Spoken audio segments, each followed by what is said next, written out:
State fans are happy for a W. Also a quick ball game. Starting to get chilly there at the end, and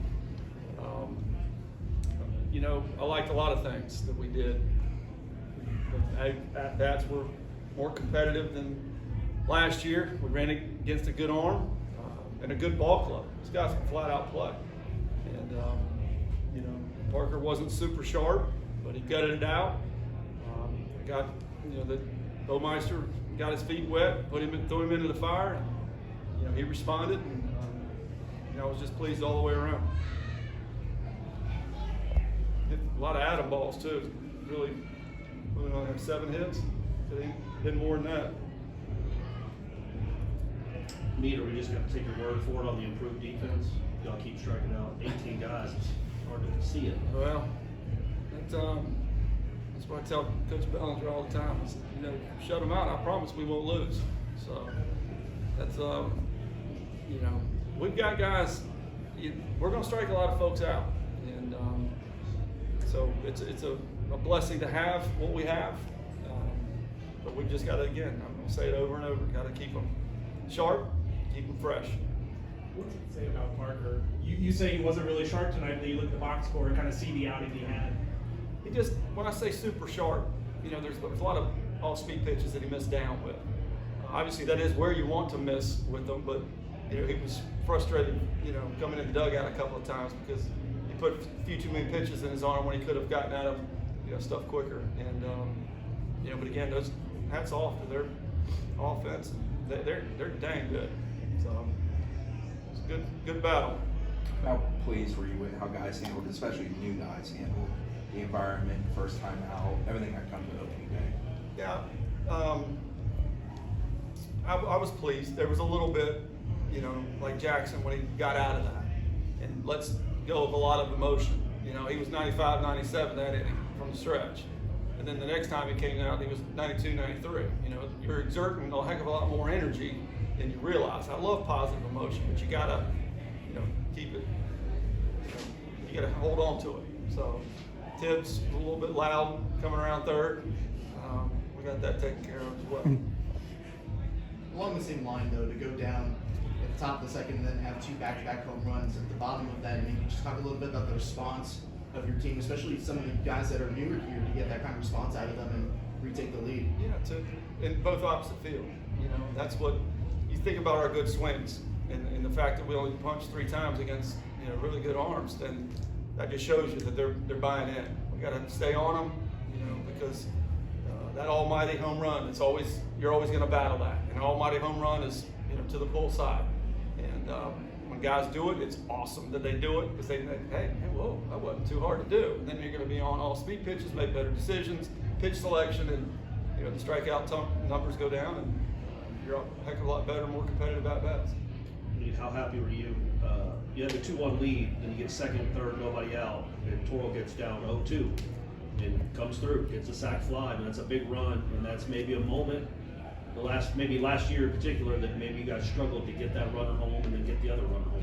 Yeah, it definitely matters. You know, Alex is the guy that was I don't want to get into all that, but he's one that's really, you know, bought into it.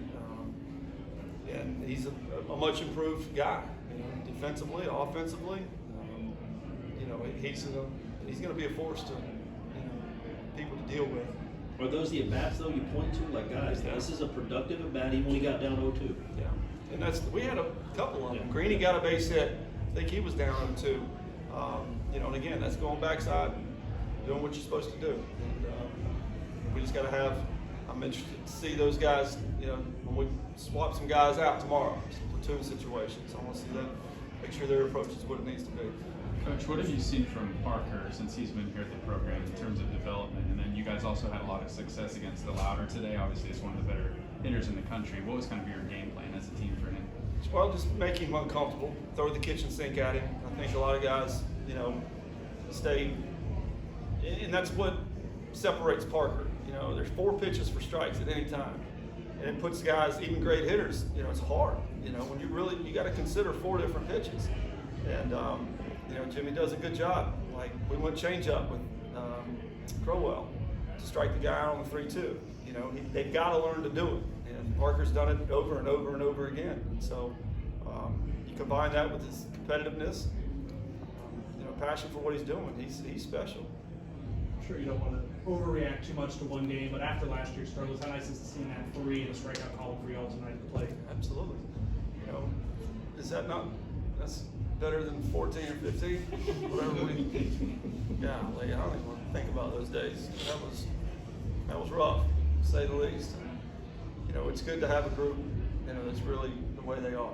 They're feeding off each other, they're into it, they genuinely care about each other, and the approach is everything. Swing and it doesn't matter if the approach isn't there. So, very pleased. What went into Reese leading off? Just seemed kind of unexpected, I guess. I just, I kept watching DeLauder, their right-hander. It's a good arm, by the way. Showalter. I just kept watching him, and I said, that's a good matchup. And I wanted to, when we get JC and T-Mart back, and I want guys to be, I've always been that way. I never like to get bounced around the lineup. I can bounce around as a stump, but, just knowing where you're going to be based upon who's pitching and, coming to the yard every day, I think there's something to that. And so, Reese can handle it. I just said, you're not going to go up there and all of a sudden start taking pitches. Just go hit. And, he had some good swings and lined out third. Ball hit the second. Kid made a great play on him. Of course, the drag run. So, I don't know. I had an epiphany. Can't spell that word, but I'm pretty sure that's what it means, right? You know what? Let's do this. What is it about Jackson that gives you the confidence to put him in right there in his first outing?